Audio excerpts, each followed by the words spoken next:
Shalom Elohim, haleluya, puji nama Tuhan. Semangat pagi Bapak Ibu Saudara yang dikasihi Tuhan kita Yesus Kristus. Jumpa lagi bersama saya Pendeta Samuel Mabuntu dalam Renungan Pagi ke 2427 hari. Renungan pagi ini mengudara. Puji Tuhan. Bapak Ibu Saudara yang dikasihi Tuhan, sebelum kita membaca, mendengarkan, dan merenungkan firman Tuhan hari ini, mari kita berdoa. Minta pimpinan Roh Kudus. Kita berdoa. Bapa di surga, berbicaralah kepada kami semua. Pakai firman Tuhan ini untuk menegur kami, menasihati kami, meneguhkan iman percaya kami, dan memberkati kami semua. Di dalam nama Tuhan Yesus yang adalah firman Allah yang hidup, kami berdoa. Amin. Haleluya. Bapak Ibu Saudara yang dikasihi Tuhan, bersama dengan saya kita akan belajar Alkitab dari kitab Kejadian sampai kitab Wahyu. Mari buka Alkitab kita. Injil Lukas pasal 9 ayat 37 sampai ayat 43a. Di bawah perikop, Yesus mengusir roh dari seorang anak yang sakit. Demikian firman Tuhan. Pada keesokan harinya ketika mereka turun dari gunung itu, datanglah orang banyak berbondong-bondong menemui Yesus. Seorang dari orang banyak itu berseru katanya, "Guru, aku memohon supaya engkau menengok anakku, sebab ia adalah satu-satunya anakku. Sewaktu-waktu ia diserang roh, lalu mendadak ia berteriak, dan roh itu menggoncang-goncangkannya sehingga mulutnya berbusa. Roh itu terus saja menyiksa dia, dan hampir-hampir tidak mau meninggalkannya. Dan aku telah meminta kepada murid-muridmu supaya mereka mengusir roh itu, tetapi mereka tidak dapat."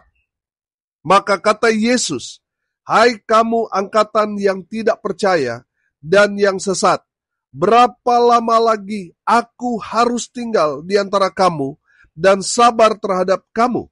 Bawa anakmu itu kemari." Dan ketika anak itu mendekati Yesus, setan itu membantingkannya ke tanah dan menggoncang-goncangnya. Tetapi Yesus menegur roh jahat itu dengan keras dan menyembuhkan anak itu, lalu mengembalikannya kepada ayahnya.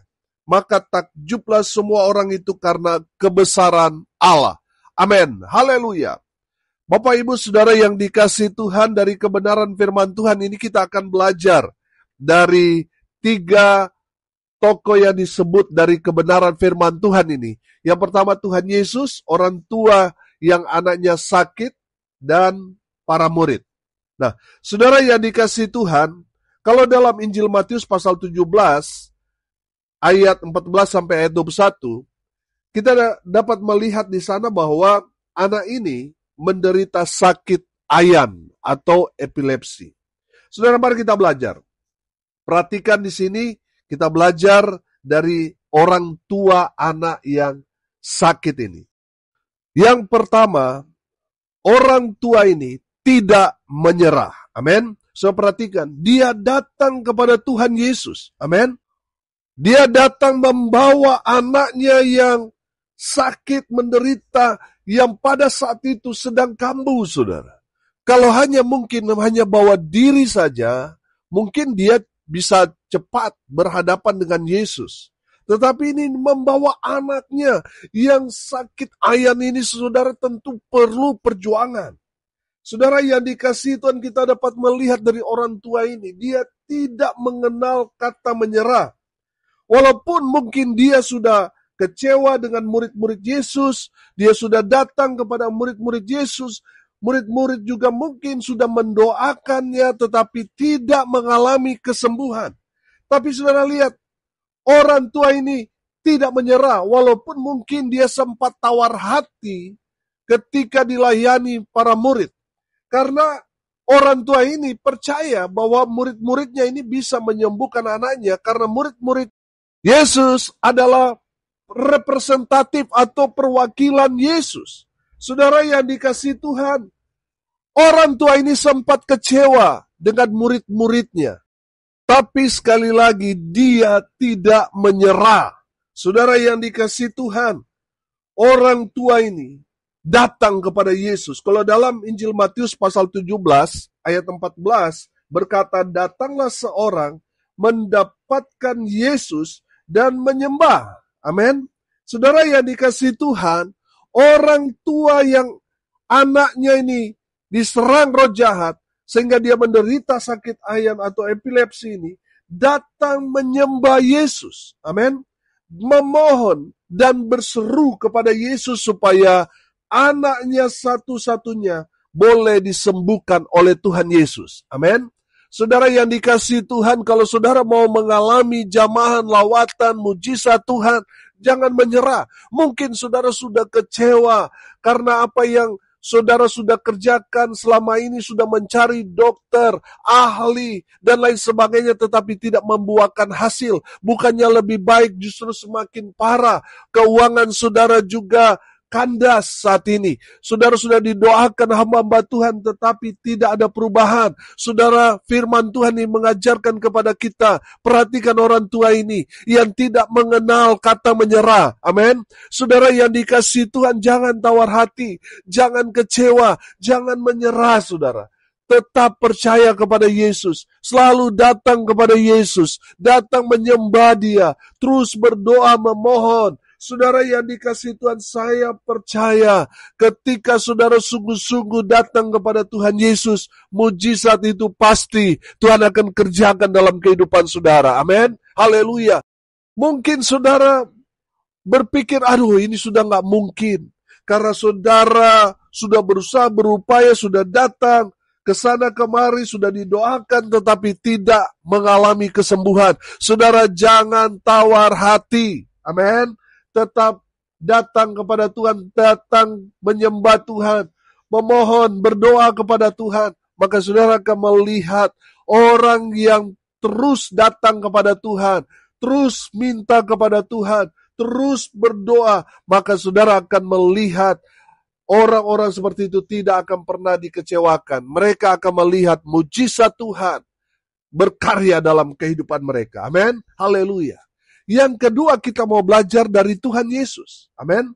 Tuhan Yesus menegur para murid. Perhatikan ayat 41. Maka kata Yesus, hai kamu angkatan yang tidak percaya dan yang sesat, berapa lama lagi aku harus tinggal di antara kamu dan sabar terhadap kamu? Bawa anakmu itu kemari. Saudara yang dikasihi Tuhan, Tuhan Yesus menerima orang yang membawa anaknya yang sakit ayan ini. Dia disembuhkan oleh Tuhan Yesus. Amin. Di lain sisi, Tuhan Yesus menegur para murid yang adalah perwakilan Yesus karena mereka tidak dapat menyembuhkan anak ini. Padahal Tuhan Yesus sudah memberi mereka kuasa. Waktu Yesus memanggil dan mengutus mereka untuk pergi melayani, Tuhan Yesus sudah memberi mereka kuasa untuk menguasai setan-setan dan menyembuhkan penyakit-penyakit. Amin. Saudara dapat melihat di dalam Injil Lukas pasal 9. Di sana di mana Tuhan memberi mereka tenaga dan kuasa. Amin. Untuk melawan kuasa-kuasa jahat dan menyembuhkan orang-orang yang sakit. Tuhan memberi mereka kuasa. Kenapa para murid tidak bisa menyembuhkan anak ini? Ayat 41, di sana dikatakan mereka kurang percaya. Amin. Saudara yang dikasihi Tuhan, murid Yesus berpikir kuasa yang mereka terima hanya di saat pasal 9 saja. Saudara yang dikasihi Tuhan, dengar ini baik-baik. Kuasa Tuhan itu ada pada kita di saat kita menerima Yesus sebagai Tuhan dan Juru Selamat kita diberi kuasa. Amin. Yohanes 1 ayat 12. Sampai kapan kuasa Tuhan ada pada kita? Selama kita percaya kepada Tuhan Yesus. Saudara yang dikasihi Tuhan, kuasa Tuhan itu tidak permanen kepada kita. Pertama kita percaya kepada Tuhan Yesus, kuasa Tuhan ada pada kita. Amin. Tapi di saat kita ragu, di saat kita tidak percaya, di saat kita khawatir, tidak ada kuasa Allah di sana. Saudara yang dikasihi Tuhan, kita percaya kita sudah menerima Yesus. Tuhan memberi kita kuasa sebagai anak-anak Tuhan. Amin. Saudara yang dikasihi Tuhan, Tuhan memberi kita kuasa. Makanya kita harus tetap percaya kepada Tuhan. Amin. Sehingga kuasa Allah bekerja dalam kehidupan kita. Mari kita lihat diri kita. Ketika kita berdoa, ketika kita melayani, ada kuasa apa tidak? Kalau tidak ada kuasa, jangan-jangan kita sudah mulai meragukan Yesus. Sama seperti para murid yang hanya menganggap bahwa kuasa itu hanya diberikan waktu mereka dipanggil dan diutus. Tapi ketika mereka hidup sehari-hari dengan Yesus, mereka tidak percaya bahwa kuasa itu ada pada mereka. Padahal orang tua ini nggak perlu bawa anaknya kepada Yesus, cukup kepada murid-muridnya. Tapi karena murid-muridnya tidak percaya diri bahwa kuasa Tuhan itu ada pada mereka, sehingga mereka menjadi tawar hati. Mereka tidak percaya. Saudara yang dikasih Tuhan, kuasa Tuhan itu ada pada kita ketika kita percaya. Amin. Kita percaya bahwa Yesus sanggup melakukan segala perkara buat kita anak-anaknya. Amin. Jadi saudara, apapun yang menjadi kata orang, oh dokter bilang ini mustahil bisa sembuh. Umur bapak ibu sudah nggak lama. Saudara yang dikasih Tuhan, mana lebih saudara percaya? Kata dokter apa kata firman? Saudara, kalau kata dokter sudah percaya, ya terjadilah sesuai dengan imanmu. Tapi kalau saudara percaya kuasa Allah bekerja dalam hidup kita, melakukan segala perkara yang mustahil bisa jadi mungkin, maka itu yang akan terjadi dalam hidup saudara. Mujizat terjadi dalam hidup saudara karena saudara percaya kepada Tuhan. Amin. Haleluya. Rupanya para murid tidak punya kuasa mengusir roh jahat pada anak itu karena apa? Mereka merasa tidak percaya diri, tidak percaya bahwa kuasa Tuhan ada pada mereka. Jangan-jangan kita sama seperti murid-murid ini. Karena kita sudah setiap hari ikut Tuhan, melayani sampai kita sudah nggak percaya diri bahwa kuasa Tuhan itu ada pada kita. Bapak Ibu Saudara, praktekkan kuasa Tuhan itu. Itu yang Tuhan mau. Saudara mempraktekkan, percaya bahwa kuasa yang tidak terbatas itu ada pada kita. Haleluya. Berapa banyak hamba-hamba Tuhan tidak percaya bahwa kuasa Tuhan ada pada mereka. Sehingga mereka tidak berani, tidak mau melayani ketika harus berhadapan dengan setan. Dengar baik, kuasa yang ada pada kita yang Tuhan Yesus berikan kepada saudara dan saya ketika kita menerima Yesus, ketika kita percaya kepada Tuhan Yesus, lebih besar daripada kuasa-kuasa yang ada di dunia ini. Lebih besar daripada kuasa-kuasa si iblis. Amin. Kuasa yang ada dalam diri saudara lebih besar karena Tuhan ada pada kita. Haleluya, haleluya, haleluya. Bapak Ibu Saudara yang dikasihi Tuhan, yang ketiga kita belajar dari para murid. Para murid ini, mereka banyak kurangnya. Coba kita lihat di dalam Injil Matius pasal 17, ayat 18 sampai ayat 21. Maka kata Yesus, hai kamu angkatan yang tidak percaya dan yang sesat, berapa lama lagi aku harus tinggal di antara kamu? Berapa lama lagi aku harus sabar terhadap kamu? Bawalah anak itu kemari. Dengan keras Yesus menegur dia. Lalu keluarlah setan-setan itu daripadanya dan anak itu pun sembuh seketika itu juga. Kemudian murid-murid Yesus datang dan ketika mereka sendirian dengan dia, bertanyalah mereka, mengapa kami tidak dapat mengusir setan itu? Ia berkata kepada mereka, karena kamu kurang percaya. Sebab aku berkata kepadamu, sesungguhnya sekiranya kamu mempunyai iman sebesar biji sesawi saja, kamu dapat berkata kepada gunung ini, pindah dari tempat ini ke sana. Maka gunung ini akan pindah, dan takkan ada yang mustahil bagimu. Jenis ini tidak dapat diusir, kecuali dengan berdoa dan berpuasa. Amin. Haleluya. Bapak Ibu Saudara yang dikasihi Tuhan, kenapa para murid mereka tidak memiliki kuasa itu? Karena banyak kurangnya. Apa kurang para murid? Kurang percaya. Amin. Jadi kalau percaya Tuhan Yesus, jangan setengah-setengah, percaya sepenuhnya. Saudara yang dikasihi Tuhan, kita harus percaya kepada Tuhan Yesus, bukan hanya terjadi mujizat.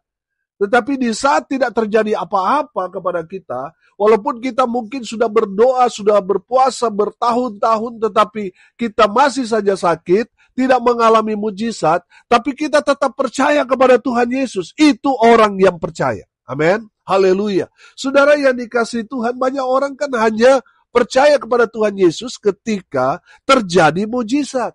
Jadi di saat tidak terjadi apa-apa dalam hidup mereka, mereka meragukan Yesus. Saudara yang dikasihi Tuhan, kita belajar dari kebenaran firman Tuhan ini, murid-murid kurang percaya. Saudara dan saya harus percaya sepenuhnya. Mau terjadi mujizat atau tidak, tetap percaya Tuhan. Amin. Haleluya. Kurang yang kedua, kurang iman. Makanya Tuhan Yesus di sini berkata, kalau sekiranya kamu memiliki iman sebesar biji sesawi saja, kamu bisa bilang kepada gunung ini, pindah. Maka gunung itu akan taat kepada saudara. Dia akan pindah, saudara. Dan tidak ada yang mustahil bagimu. Amin. Jadi kalau saudara punya iman, tidak ada yang mustahil bagi saudara dan saya. Amin. Haleluya. Makanya saudara, iman itu harus ditambah-tambahkan. Jangan semakin hari semakin kurang, lama-lama hilang, lenyap. Saudara, dari mana iman terus bertambah? Dari pendengaran akan firman. Makanya terus kita baca firman, dengarkan firman Tuhan, karena di saat itu iman kita bertumbuh. Amin. Haleluya. Saudara yang dikasihi Tuhan, saudara dan saya harus terus bertambah imannya. Haleluya. Yang ketiga yang kurang pada murid, kurang berdoa. Bapak Ibu saudara yang dikasihi Tuhan, kita sebagai anak-anak Tuhan, kita harus banyak doa. Amin. Saudara yang dikasihi Tuhan, ketika kita berdoa kepada Tuhan, itu tandanya kita mengakui kuasa Tuhan. Kita merendahkan diri, makanya kita memanggil Tuhan sebagai bentuk kita mengandalkan Tuhan. Di saat kita berdoa, Tuhan turun tangan. Amin. Apalagi yang kurang kepada mereka, kurang puasa. Saudara, makanya firman Tuhan dikatakan, jenis ini tidak dapat diusir kecuali dengan berdoa dan berpuasa. Bapak Ibu saudara yang dikasihi Tuhan, kalau saudara mau memiliki kuasa Tuhan yang besar, saudara harus berpuasa. Amin. Sehingga kuasa Tuhan bekerja maksimal dalam kehidupan saudara dan saya. Ini yang kurang daripada murid-murid Yesus. Bapak Ibu saudara yang dikasihi Tuhan, kita belajar dari kekurangan para murid supaya kita mengerjakan pekerjaan Tuhan maksimal. Amin. Apa yang kurang pada mereka kita belajar hari ini, dan kita dapat melihat diri kita, kalau ada yang kurang, terus kita tambah-tambahkan, supaya semakin hari semakin meningkat. Amin. Hubungan kita dengan Tuhan semakin intim, maka kuasa Allah bekerja dengan luar biasa dalam kehidupan saudara dan saya. Amin. Yang tadinya masih kurang percaya, kurang iman, kurang berdoa, kurang puasa, sekarang bertambah-tambah. Amin. Tambah percaya, tambah iman, tambah berdoa, tambah berpuasa. Haleluya, haleluya. Bapak Ibu saudara, hari ini kita belajar dari orang tua yang anaknya sakit ayan ini. Dia tidak mengenal kata percaya. Walaupun dia sudah kecewa dengan murid-murid, tapi dia tidak menyerah. Dia tetap datang cari Tuhan. Karena dia percaya bagi Tuhan tidak ada yang mustahil. Amin. Haleluya. Yang kedua kita belajar dari Tuhan Yesus. Tuhan Yesus menerima orang yang sakit ayan ini, menyembuhkan dia, tapi saudara perhatikan bahwa Yesus juga menegur para murid. Kenapa mereka ditegur? Karena mereka tidak memakai kuasa yang Tuhan sudah berikan kepada mereka. Yang ketiga, dari para murid kita belajar banyak kurangnya. Mereka kurang percaya, kurang beriman, kurang berdoa, kurang berpuasa. Bapak Ibu saudara yang dikasihi Tuhan, yang kurang-kurang dalam diri kita, mari kita terus tambah-tambahkan. Amin. Sehingga kuasa Tuhan bekerja dengan luar biasa, terus bertambah. Kuasa Tuhan bekerja dalam hidup saudara dan saya. Haleluya. Mari kita berdoa. Terima kasih Bapa di surga atas kebenaran firman yang sangat memberkati kami. Berkati semua pendengar dimanapun mereka berada. Tuhan memberkati hidup mereka, rumah tangga mereka diberkati, usaha, pekerjaan, pelayanan mereka dibuat beruntung, berhasil dalam segala hal. Mereka yang sakit Tuhan sembuhkan, mereka yang lemah Tuhan kuatkan, hibur mereka yang saat ini sedang berduka cita. Dan biarlah berkat Tuhan turun, memenuhi semua pendengar dimanapun mereka berada. Semua diberkati Tuhan. Bapak Ibu Saudara yang dikasihi Tuhan, Arahkanlah hatimu kepada Tuhan dan terimalah berkat dari Tuhan Yesus. Tuhan memberkati engkau dan melindungi engkau. Tuhan menyinari engkau dengan wajah-Nya dan memberi engkau kasih karunia. Tuhan menghadapkan wajah-Nya kepadamu dan memberi engkau damai sejahtera. Di dalam nama Tuhan Yesus, sumber segala berkat. Bapak Ibu Saudara yang percaya, diberkati Tuhan, katakan amin. Puji Tuhan. Bapak Ibu Saudara yang dikasihi Tuhan, kalau saudara merasa diberkati melalui renungan pagi ini, bagikan juga kepada saudara-saudara yang lain supaya mereka juga diberkati. Karena untuk itulah kita dipanggil, untuk jadi berkat. Salam kasih dari Bali. Saya Pendeta Samuel Mabuntu. Sampai jumpa besok pagi. Tuhan Yesus memberkati kita semua. Haleluya.